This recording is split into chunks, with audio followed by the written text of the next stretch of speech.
오늘은 로마서 3장 23절을 가지고 왜 죽음이라는 병에 걸리게 되었을까? 라는 그 제목으로 말씀을 잠깐 나누겠습니다. 로마서 3장 23절 함께 읽겠습니다. 모든 사람이 죄를 범하였음에 하나님의 영광에 이르지 못하더니, 좀 한 달 전 말씀드린 내용이지만 하나님이 사람을 향해서 가지신 어떤 목적에 대해서 제가 말씀드린 적이 있습니다.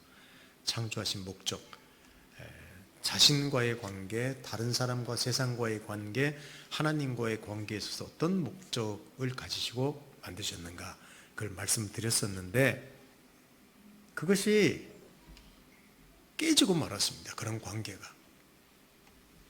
이것뿐이겠습니까?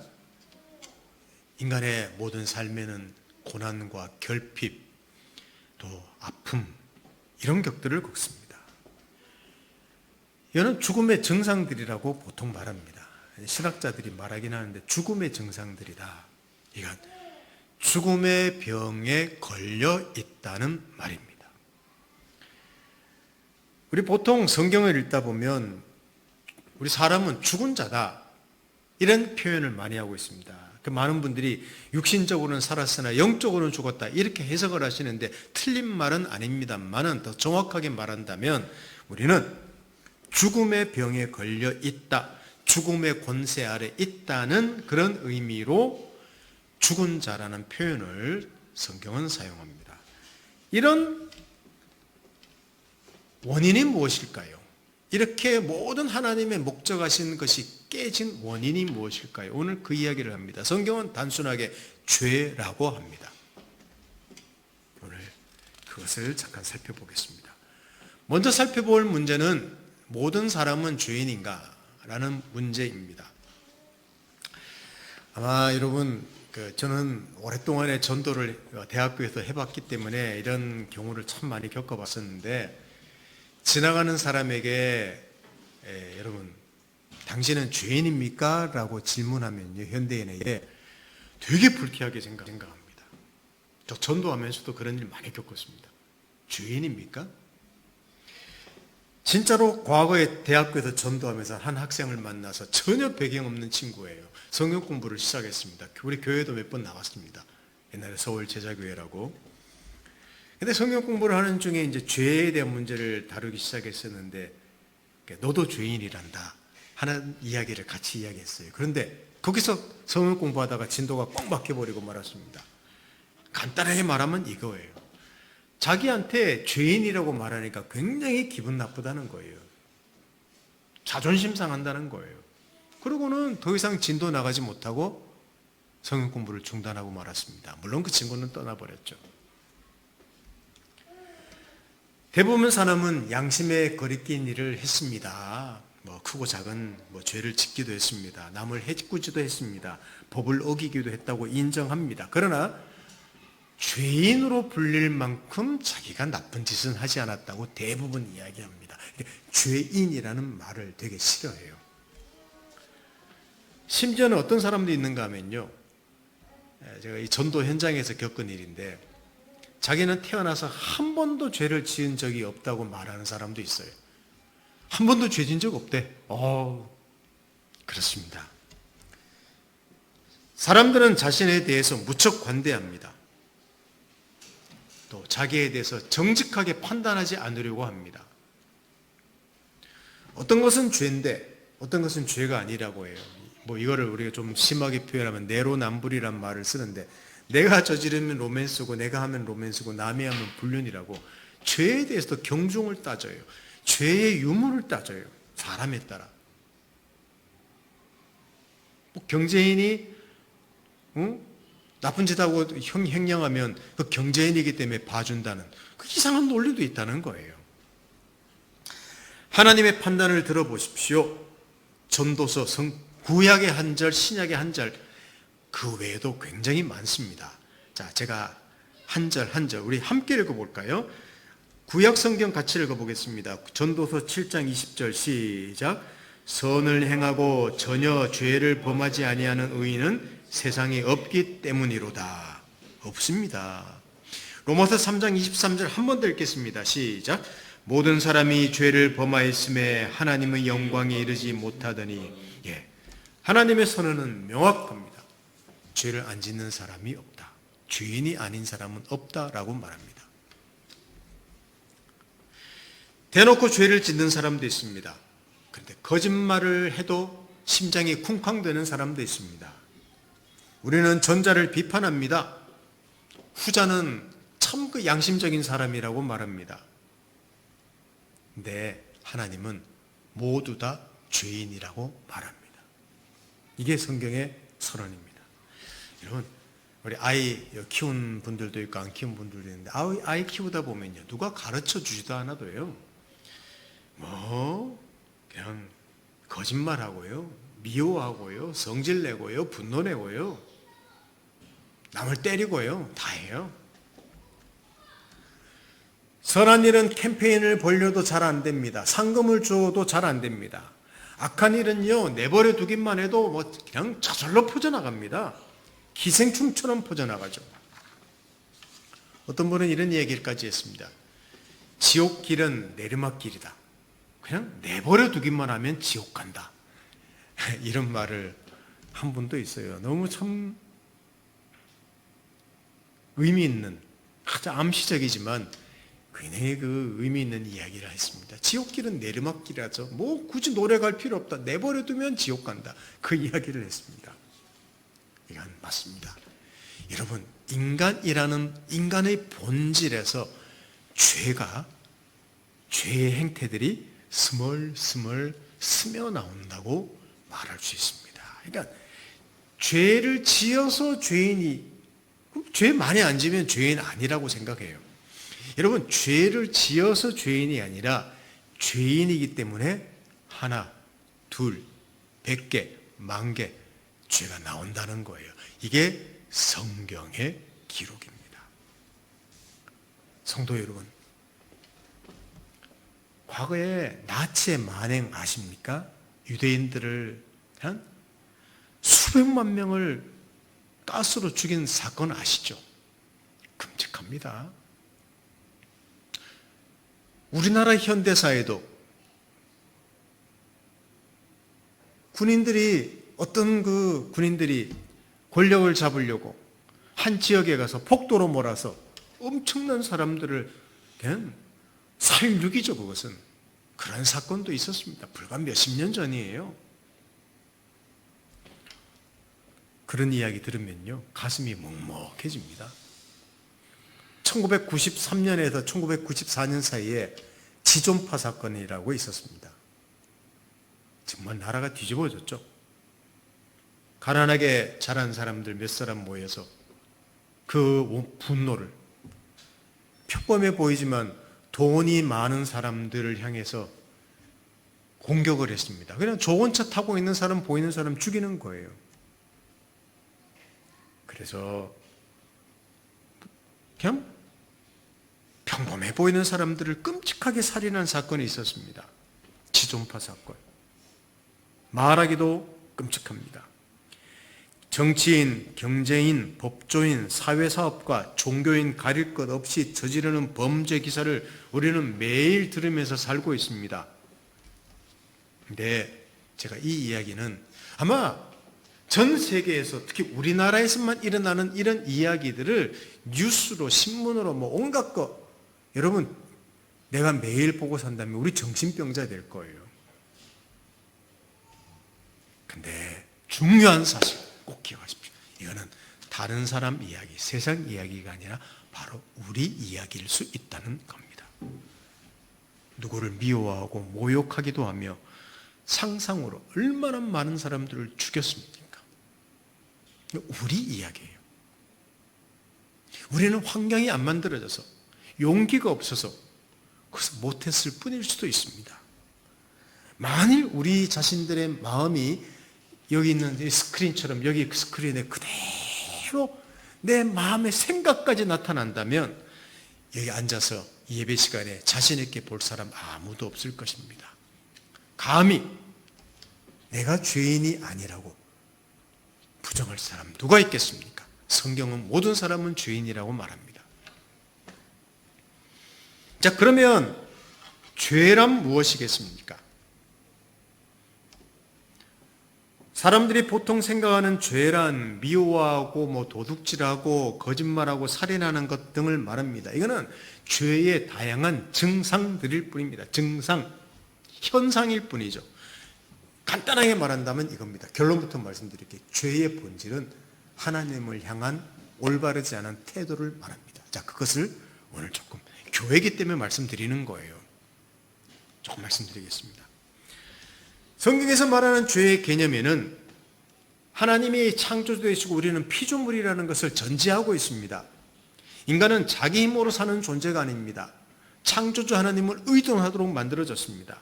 거기서부터 생명을 받은 존재입니다. 의존하는 태도가 올바른 태도이지요.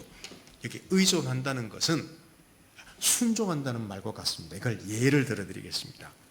하나님은 전지전능하시다고 성경이 말합니다. 그래서 그분의 능력이나 자원 모든 것을 100이라고 합시다. 100. 이에 반해 피조물로서 하나님으로부터 부여받은 우리 인간 피조물이기 때문에 한계가 있습니다. 하나님은 내가 나를 아는 것보다 더 나를 잘 아시고 나를 사랑하십니다.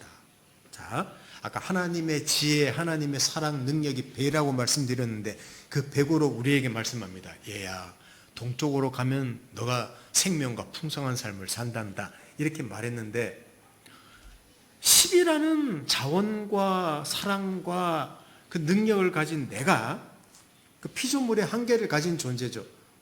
내가 왜 그 말을 들어야 돼?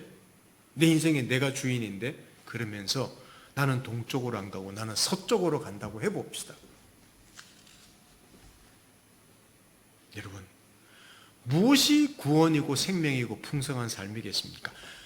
백이라는 자원을 가진 분 창조주가 말씀하시고 제시하시는 삶과 우리 피조물이 가지고 있는 한계의 삶 비교를 해보자는 겁니다. 그렇습니다. 하나님을 의존하고 순종하는 것이 피조물인 인간의 올바른 태도입니다. 그래서 하나님의 무한한 자원을 덧입고 살 수 있습니다. 근데 이 올바른 관계를 깨트리는 것이 죄예요. 그러니까 내가 왜 그렇게 살아야 됩니까? 내가 왜 피조물입니까? 왜 내 자원은 10밖에 안 되나요? 나는 왜 제한이 있나요? 난 그럴 수 없습니다. 난 내가 내 인생 내 마음대로 살겠습니다. 내가 하나님이요. 나는 하나님처럼 될 수 있어. 여러분, 독립선언하는 게 성경에서 말하는 죄라고 이야기합니다. 이거 그냥 간단하게 하나님 떠났다, 독립선언했다 그걸로 끝나는 문제가 아니라 이거 한번 좀 심각하게 생각해 볼 필요가 있습니다. 자기 지혜, 자기의 힘, 자기의 사랑, 자기의 시간 등 자기 속에 내재한 자원으로 내 생명, 내 삶을 살 것이다. 이 환상 가운데 삽니다. 하나님께 의존하는 것, 왜 내가 신을 의존해? 이건 속박이야. 그래서 내 뜻대로 내 멋대로 살려고 독립선언을 합니다. 인간 독립 만세! 여러분 선언하는 거죠. 자, 창세기 2장 17절을 읽어보겠습니다. 함께 읽어볼까요? 시작. 선악을 알게 하는 나무의 열매는 먹지 말라. 네가 먹는 날에는 반드시 죽으리라 하시니라. 이거는 명령을 지키면 살고 지키지 않으면 죽는다는 조건을 말씀하시기보다는 하나님만이 생명이고 하나님만이 진리, 사랑이라는 사실을 말하고 있는 거예요. 하나님만이 생명이다. 하나님만이 진리다. 사랑이다. 이게 선악을 알게 하는 나무의 열매를 먹지 말아라. 내가 하나님이다. 내가 기준이다. 그 이야기를 하시는 거예요. 그렇습니다. 인간이 스스로 선악에 대한 기준을 가져서는 안 됩니다. 이것이 지혜롭다고 우리는 생각하죠. 아니, 내 인생 내가 결정할 수 있지. 내 인생의 주인은 나야. 내 인생의 어떤 결정은 선택은 내가 책임지는 거야. 일리 있는 말입니다. 주체성이라는 말로는 일리 있는 말이기도 하죠. 그런데 이것이 어떤 결과를 가져오는지 보면 알 수 있습니다. 그 결과 너무 빤하지 않습니까? 우리는 제한된 자원에 갇히게 되는 삶을 살 수밖에 없는 겁니다. 100년이라는 제한된 시간을 살아갑니다. 그 제한된 시간 동안에 제한된 자원, 제한된 지혜, 제한된 사랑으로 살아갑니다. 거기에서 모든 악과 고난들이 옵니다. 이것을 보통 말하는 죄의 삭, 죄의 열매라고 합니다. 여러분, 그 땅에서 뽑힌 나무를 생각해 보십시오. 살아 있습니다. 근데 알고 보면 죽은 거예요. 생명의 근원에서 뽑혔기 때문에 잠시 그 안에 있는 수분과 영양분으로 살다가 시들어서 메말라 죽고 맙니다. 인간이 이와 같다는 겁니다. 자원의 제한성 때문에 내가 내 인생의 주인이라는 거기에서 오는 그 제한된 자원 안에서 살다가 자원이 고갈되고 고난으로 얼룩지고 말라 비틀어지는 나무가 나중에 죽는 것처럼 우리 인생을 마무리하게 된다는 거예요. 내 삶에 겪는 모든 질병, 고난, 갈등, 분노, 내가 겪는 모든 소외, 가난함, 이것들이 바로 거기서 오는 거예요. 예레미야 2장 13절 보면요, 여기 제가 읽어드릴 테니까 한번 보십시오. 내 백성이 두 가지 악을 행하였나니 곧 그들의 생수의 근원대를 나를 버린 것과 스스로 웅덩이를 판 것인데 그것은 그 물을 가두지 못할 터진 웅덩이들이니라 그랬는데, 이거는 이스라엘 백성을 두고 한 말입니다. 생수의 근원대는 하나님을 버렸습니다. 그리고 자기가 무엇을 의존했는가 하면 자기의 제한된 자원, 제한된 우상, 제한된 다른 나라, 강대국을 의지한 이스라엘이 돼버린 거예요. 그랬더니 그 결과가 무엇이라고 했습니까? 터진 웅덩이, 물을 가두었는데 터진 웅덩이, 물을 가두지 못한, 그렇게 의존해서 내가 내 인생의 자원을 모으고 열심히 의존해서 내 인생의 풍성한 삶을 살려고 했는데 세상에 웅덩이가 터져버렸대요. 사막이라는 건조한 땅에 사는 사람들이. 이게 예레미 2장 13절, 이스라엘을 통하여 하나님을 버린 것, 곧 죄인이 된 결과가 무엇인지를 분명히 말하고 있습니다. 사랑하는 성도 여러분, 자기의 주인은 자기라고 생각합니까?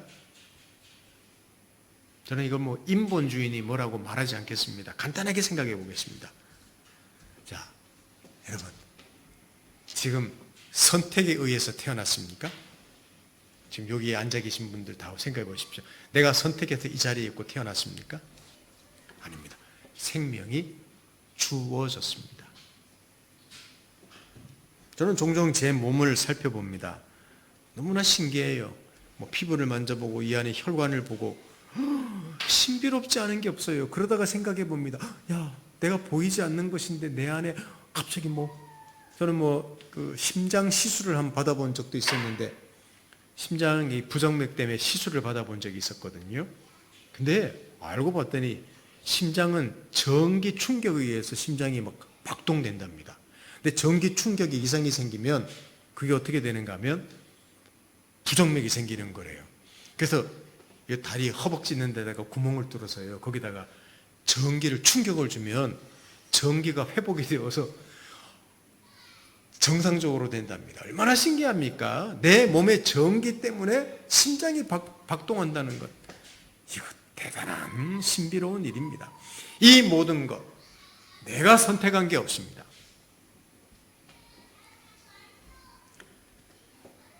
이준희를 생각해 보십시오. 전적으로 도움받아 자랍니다.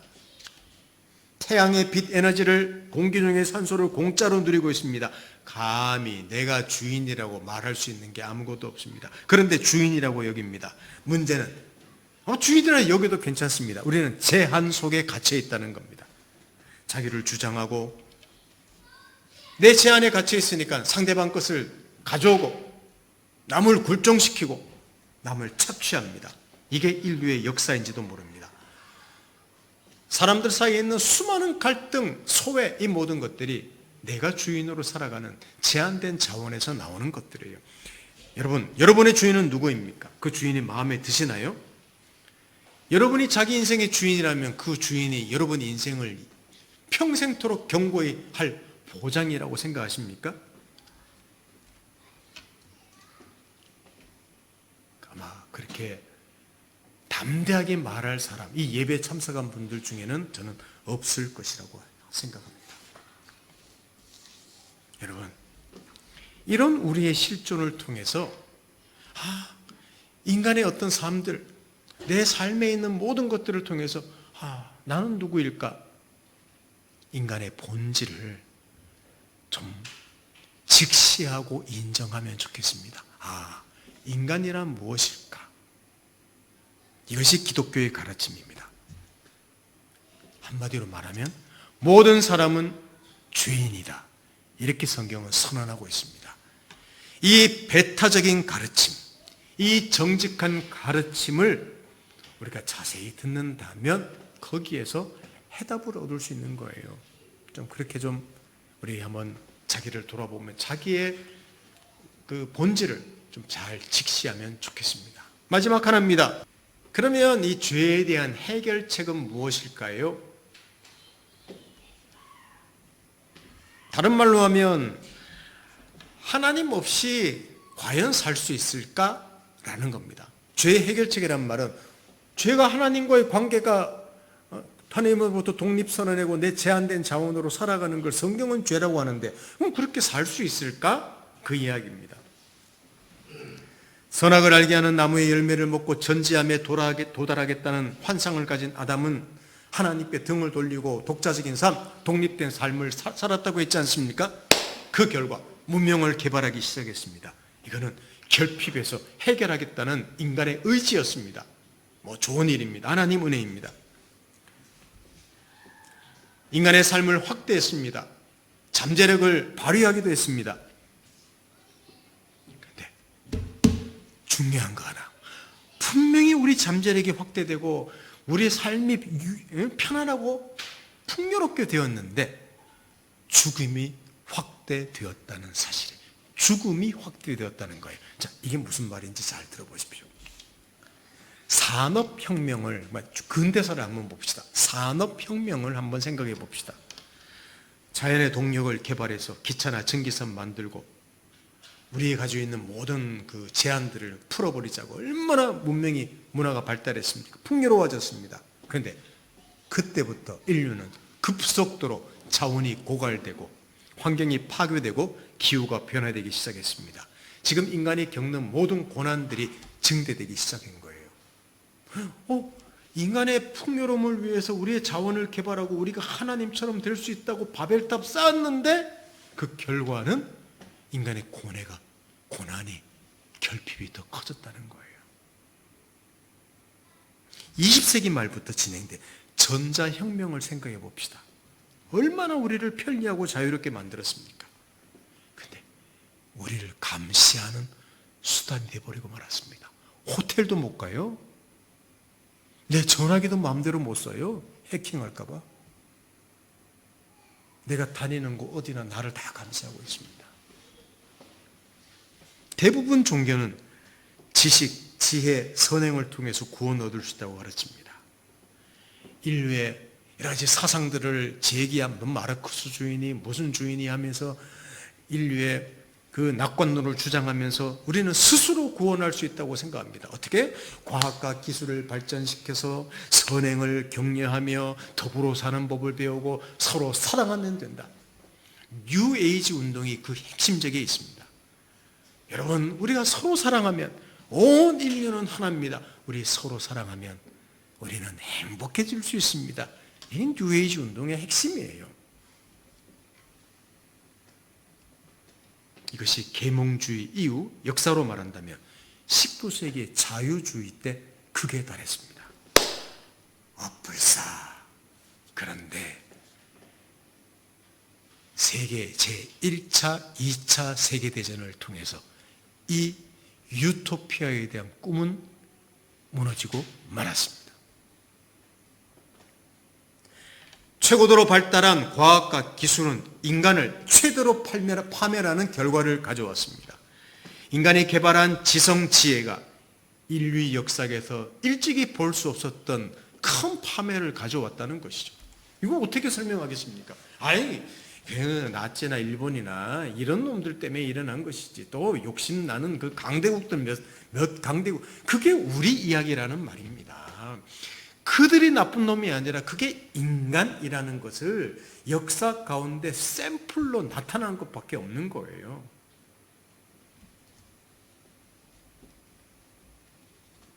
이런 교훈을 배웠다고 해서 그 이후에는 해결책을 찾았을까요? 금방 잊어버렸습니다. 인간의 한계를 깊이 생각하지 않습니다. 단지 우리의 바라는 것은 내 배고픔, 내 불편함, 내 부족함, 그것만을 생각하며 인생이 살아갑니다. 그래서 더 많은 돈이 필요하고 더 열심히 일해야 하고 더 많이 누리려고 인간은 노력하고 애씁니다. 이게 인류의 역사였습니다. 문명의 발달이었습니다. 혹시 조금 더 깨어있는 사람들이라면 이게 문제다. 인간에게는 잘못된 원인이 있다. 그래서 기후가 파괴되었다. 이러면 안 된다. 환경 문제를 해결해야 된다. 인구 문제를 해결해야 된다. 그리고 원인을 파헤치는 분들도 있습니다. 조금 더 나은 분들은 인간이 이렇게 많은 고난과 결핍과 갈등을 가져온 것은 자란 환경에서 문제가 있다. 또는 부모의 영향으로부터 많이 받았다. 그래서 그의 한 인생의 역사를 파헤친다든지 가계도를 살핀다든지 심리를 파헤친다든지 그런 일을 통해서 도우려는 학문도 발달되기도 했습니다. 저는 이런 것들을 부정하지 않습니다. 이 모든 것들을 하나님의 은총이라고 저는 생각합니다. 감사한 일이죠. 도움을 많이 받은 것은 분명합니다. 중요한 사실은 결코 이런 우리 인간에게서 나오는 내재된 자원으로는 인간의 그 결핍 문제를, 치명적인 문제를 해결할 수 없다는 사실이에요. 이게 인류의 역사가 다 증명을 했고 지금도 사실은 증명하고 있는 것입니다. 성경은 이렇게 말합니다. 인간 밖에서, 우주 밖에 계신 초월자 하나님, 초월하시기에 전능하신 하나님만이 우리를 구원할 수 있다. 이것이 진리의 가르침입니다. 마지막 구절입니다. 에베소 2장 8절을 한번 같이 읽어볼까요? 자, 시작. 너희는 그 은혜에 의하여 믿음으로 말미암아 구원을 받았으니 이것은 너희에게서 난 것이 아니요 하나님의 선물이라. 여기 보시면 구원은 너희에게서 난 것이 아니라, 물론 다음 시간에 인간의 이 죄 문제, 결핍 문제를 어떻게 근본적으로 해결했느냐 하는 문제를 제가 물론 이 답은 예수 그리스도죠. 그런 말씀드리겠습니다만은 거기에 대한 해답이지만 여기서 보시면 너희에게서 난 것이 아니다. 하나님의 선물이다. 이렇게 이야기합니다. 인간에게 있는 결핍은 우리에게서 나오는 게 아닙니다. 분명히 에베소 2장 8절이 말했잖아요. 너희에게서 난 것이 아니요 하나님이 주시는 선물로만 주어진다는 것입니다. 전능자 하나님이 이슬람교의 알라같이 하늘 꼭대기에 혼자 앉아서 고고히 앉아 구원을 일으키시지는 않습니다. 우리 밖에 계신 하나님이 우리를 위해 오셔서 구원을 주셔야만 우리에게 죄 문제 구원이 있게 된다는 것입니다. 사랑하는 성도 여러분, 그럭저럭 살아가는 삶에 만족하십니까? 바쁘게 살다 보면 인생의 문제, 한계에 대한 해답을 얻을 수 있겠습니까? 아니, 목사님 이렇게 발달하고 이렇게 삶이 편리하고 이렇게 풍요롭고 이렇게 우리에게 무한한 자원이 우리 앞에 놓여 있는데 뭐가 문제입니까? 너무 그렇게 복잡하게 생각하지 마십시오. 아닙니다. 제가 말씀드리는 게 단순하고 너무 정확한 우리 해답이고 지적입니다. 한 번뿐인 우리의 인생을 진지하게 생각해야 합니다. 이 인간의 치명적인 문제를 진지하게 살펴볼 수 있어야 합니다. 무슨 문제입니까? 누가 왕인가 하는 문제죠. 너희들 인생에, 내 인생에 누가 왕이냐?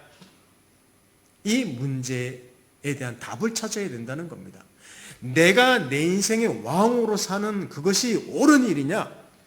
이것이 생명과 풍성한 삶이고 이것이 견고한 보장이 될 수 있느냐?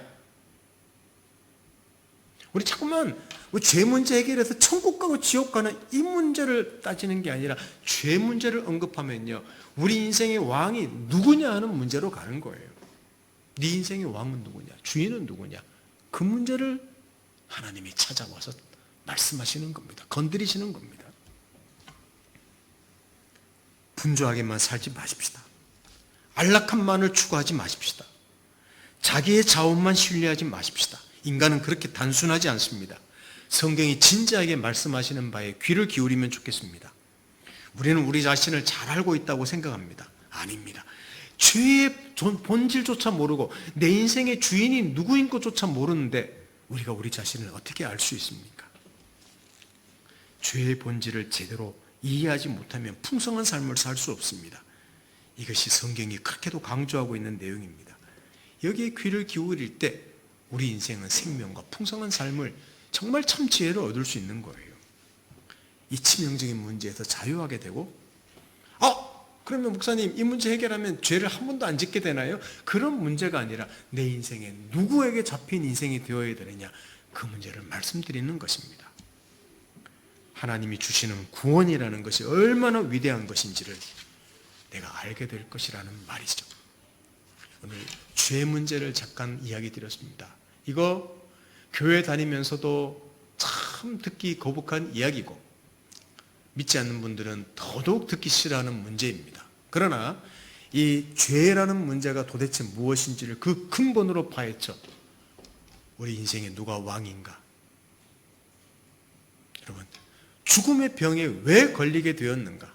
인간이 가진 모든 결핍, 고난, 갈등, 죽음이란 문제, 우리를 지배하고 있는 이 모든 것들의 원인은 무엇인가를 우리가 자세히 알 때 근본적인 해결책을 가질 수 있습니다.